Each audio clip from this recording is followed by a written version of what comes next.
नमस्कार, मैं प्रिया राज। आप देख रहे हैं एक न्यूज 24। आपको बता दें, जहां 2025 का बिहार विधानसभा चुनाव काफी चर्चे में रहा है, तो इसी बीच दूसरी बात किया जाए तो कहीं ना कहीं भाजपा का बीजेपी का मास्टर स्ट्राइक आरजेडी और कांग्रेस की टेंशन बढ़ाती नजर आ रही है। कहा जाए तो बीजेपी इस बार जातीय के तहत अपनी बातों को भी रखने की बड़ी बुनियादी बातें रख के निकलकर सामने आ रही है। इस बीच बीजेपी वो पार्टी इस वक्त मास्टर प्लान के साथ तैयार है जो कहीं ना कहीं तमाम पार्टियों की टेंशन बढ़ा सकती है। कहा जाए तो बीजेपी जब भी कार्यों को करता है तो संलिप्तता उसमें प्रारूपता नजर आता है, लेकिन इस बीच जाति पर बिहार की राजनीति लड़ी जाती है, ये किसी से छिपा नहीं है।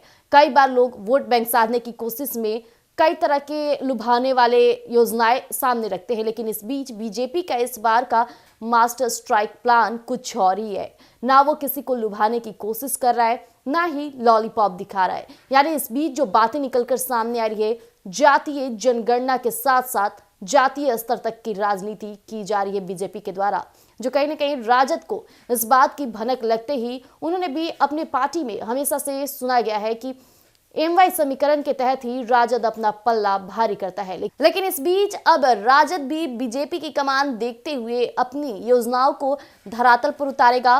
और कहा जाए तो बीजेपी के मास्टर स्ट्राइक की एक एक अनुसूची पर अपना वर्गीकरण दिखाने के लिए राजद के साथ साथ कांग्रेस भी तैयार है, क्योंकि लगातार बिहार की राजधानी पटना राहुल गांधी का आना कुछ यूं ही बातों को नहीं बयां करती है।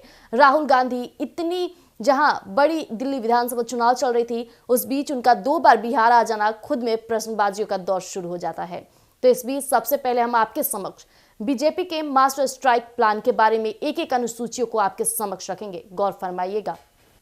आपको बता दें, भाजपा की 52 संगठनात्मक जिलों में से 46 जिलों में अध्यक्ष का निर्वाचन पूरा कर लिया गया है।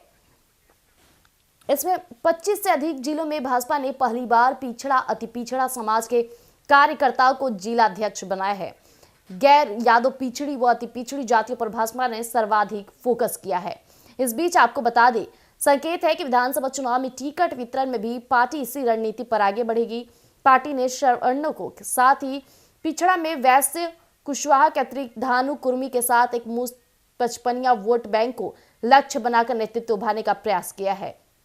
अब भाजपा में संगठनात्मक चुनाव के समय सीमा समाप्त हुए 1 महीने बीतने को है, लेकिन प्रदेश नेतृत्व 6 संगठनात्मक जिलों में जिला अध्यक्ष के नाम घोषित करने को लेकर कसम में है।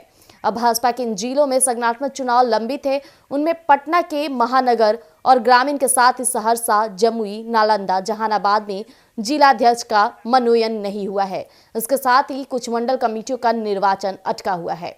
अब गौर फरमाइएगा, हम आपको जो संगठनात्मक जिले का नाम जिलाध्यक्ष जाति की प्रस्तुति दे रहे हैं, गौर फरमाइएगा। बगहा अंचित कुमार लल्ला कानू, बेतिया रूपक श्रीवास्तव यानी कायस्थ, मोतिहारी पवन राज ब्राह्मण, रक्सौल अशोक कुमार पांडे भूमिहार, ढाका सुनील कुमार सहनी यानी कि मला समाज, गोपालगंज संदीप गिरी अत्यंत पिछड़ा, सिवान पश्चिमी राहुल तिवारी ब्राह्मण, सिवान पूरी रंजीत कुमार कानू, वैशाली उत्तरी अजबलाल शाह तेली, वैशाली दक्षिण ने अजय कुशवाहा कोयरी, छपरा उत्तरी यानी रंजित सिवान भूमिहार, छपरा दक्षिणी ब्रजमोहन सिंह राजपूत, मुजफ्फरपुर पूर्वी विवेक कुमार वैश्य, मुजफ्फरपुर पश्चिमी हरिमोहन चौधरी भूमिहार, सीतामढ़ी मनीष कुमार रनियार वैश्य, शिवहर नीरज सिंह राजपूत, मधुबनी प्रभाषु झा ब्राह्मण, झंझारपुर बच्चा कामत केउट, दरभंगा दक्षिण विनय पासवान अनुसूचित जाति। ये तमाम ऐसे नाम हैं जो कहीं ना कहीं इस बार बीजेपी की कमान के साथ साथ जातीय अनुसूची पर खासकर फोकस किया गया है। जैसा कि भी आपने सुना कि बीजेपी की कमान के साथ साथ संगठनात्मक जिले का नाम और जातीय सूची में कौन कौन से जातियों को बड़ी उपलब्धियां देने की बात की जा रही है। साथ ही साथ उनको कार्यों की संलिप्तता को बरकरार रखने के लिए भाजपा की मास्टर स्ट्राइक प्लान से कहीं ना कहीं राजद और कांग्रेस को काफी भारी पड़ने वाला है बिहार विधानसभा चुनाव। तो देखना दिलचस्प रहेगा। ऐसी अपडेट्स के लिए बने रहिएगा एक न्यूज 24 पर। दीजिएगा इजाजत, धन्यवाद।